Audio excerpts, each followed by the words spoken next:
Olá, bem-vindo! Você está entrando em um estudo crucial para sua formação em pesquisa, a biossegurança em ambientes de pesquisa. Você não apenas aprenderá regras, mas será provocado a entender a biossegurança como um imperativo ético e um valor central na sua prática acadêmica. Sua reflexão hoje parte de um cenário concreto. Vamos analisar o dilema vivido pelo Laboratório Central de Biotecnologia Aplicada, o LCBA, vinculado a uma prestigiada universidade pública. Este caso expõe a eterna tensão entre a busca por resultados rápidos e o dever de proteger a vida. O LCBA era um laboratório de ponta, conhecido por sua produtividade e pela entrega de resultados inovadores, especialmente em um projeto de vacinas veterinárias envolvendo micro-organismos geneticamente modificados. Você sabe que esse tipo de pesquisa exige o mais alto grau de cautela. O projeto, financiado em 2022, tinha um cronograma extremamente apertado. Você já vivenciou essa pressão, o ritmo acelerado de trabalho para cumprir prazos e metas. Infelizmente, no LCBA, o aumento da demanda levou à flexibilização de protocolos de biossegurança, sob o falso pretexto de ganhar tempo operacional. Essa flexibilização criou um ambiente de risco.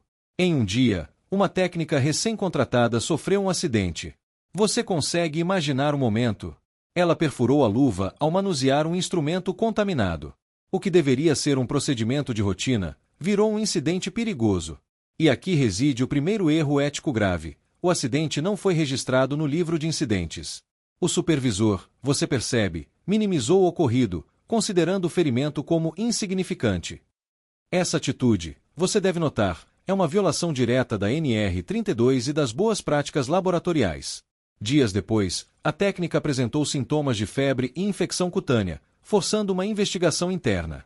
O que era um pequeno deslize transformou-se em um problema de saúde grave e em um passivo institucional. O risco potencial se tornou, tragicamente, um risco concreto. O relatório interno revelou falhas sucessivas que você deve encarar como alarmantes: ausência de registro do acidente, descarte inadequado de resíduos e, crucialmente, inexistência de treinamentos atualizados para novos colaboradores. O caso escalou quando a Comissão Interna de Biossegurança, a CIBio, foi acionada. Foi constatado que o laboratório não havia sequer atualizado seu plano de gerenciamento de riscos desde o início do projeto. Você entende a gravidade disso? O arcabouço de segurança estava obsoleto frente aos riscos atuais do projeto. Esse episódio evidenciou lacunas profundas na cultura de biossegurança institucional e levantou questionamentos sobre a corresponsabilidade entre a direção, a coordenação e a equipe técnica. O problema, você percebe, não era apenas da técnica, mas de todo o sistema. A universidade iniciou uma auditoria para checar o cumprimento das medidas de contenção e a comunicação do incidente à CTN-Bio, a Comissão Técnica Nacional de Biossegurança. Você sabe que a manipulação de organismos geneticamente modificados exige a fiscalização atenta desse órgão. Neste ponto, o laboratório dividiu-se. Uma parte da equipe defendia que o foco deveria permanecer na conclusão do projeto, justificando que pequenos deslizes são inevitáveis na pesquisa intensa. Você consegue identificar o risco dessa postura? Essa mentalidade revela uma distorção perigosa. O entusiasmo pela descoberta não pode, sob nenhuma hipótese, justificar o relaxamento das normas de biossegurança. O dever de proteger a vida é anterior e superior à pressa por resultados. É a prioridade zero do cientista responsável. O caso do LCBA é a ilustração perfeita do conflito entre produtividade e prudência, inovação e responsabilidade. A questão central que você deve se fazer é: como transformar a biossegurança de um mero conjunto de regras formais em um valor ético compartilhado por toda a comunidade científica? Para responder a isso, você precisa entender que a biossegurança é, acima de tudo, um pacto ético entre a ciência e a sociedade, fundamentado na proteção da vida e na prevenção de riscos. A ausência de protocolo atualizado e a negligência no acidente, você nota, evidenciam a falta de internalização desse valor moral. A Lei de Biossegurança, a Lei 11.105 de 2005, que você certamente conhece, define a biossegurança como conjunto de ações destinadas à prevenção, controle e minimização dos riscos inerentes a atividades que possam comprometer a saúde e o equilíbrio ambiental. No cenário do LCBA, a desconexão entre o que está previsto na legislação e o que é efetivamente praticado transformou o risco potencial em risco concreto. Você deve compreender: quando a segurança é vista como exigência burocrática, sua essência preventiva se esvazia.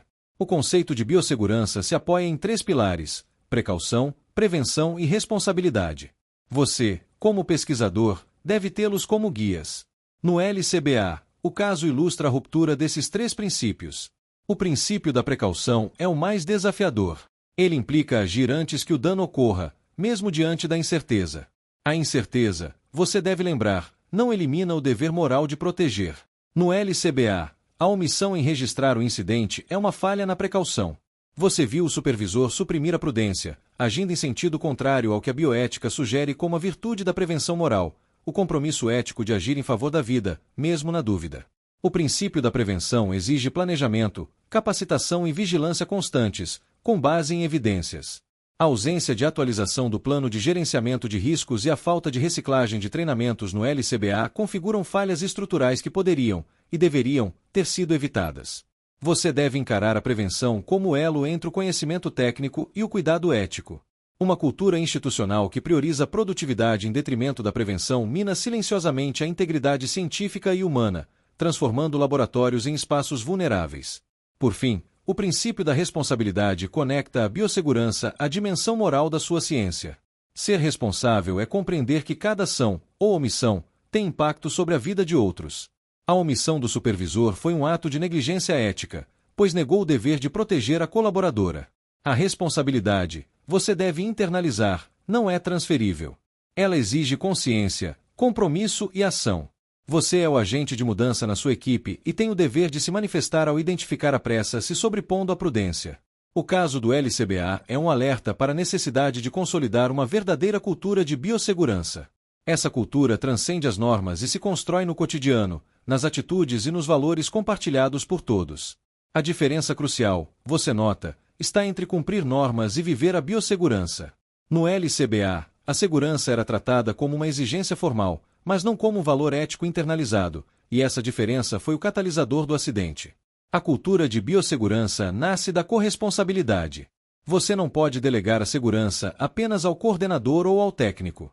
Cada integrante do laboratório tem um papel essencial: comunicar riscos, seguir protocolos e zelar pelo outro.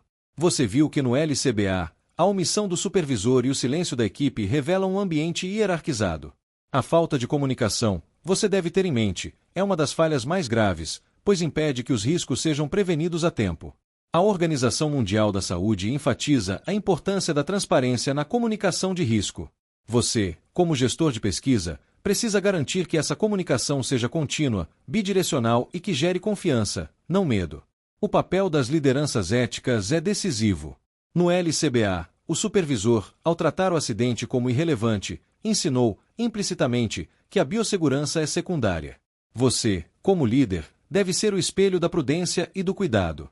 A cultura ética de uma instituição nasce do que é praticado, não do que é proclamado.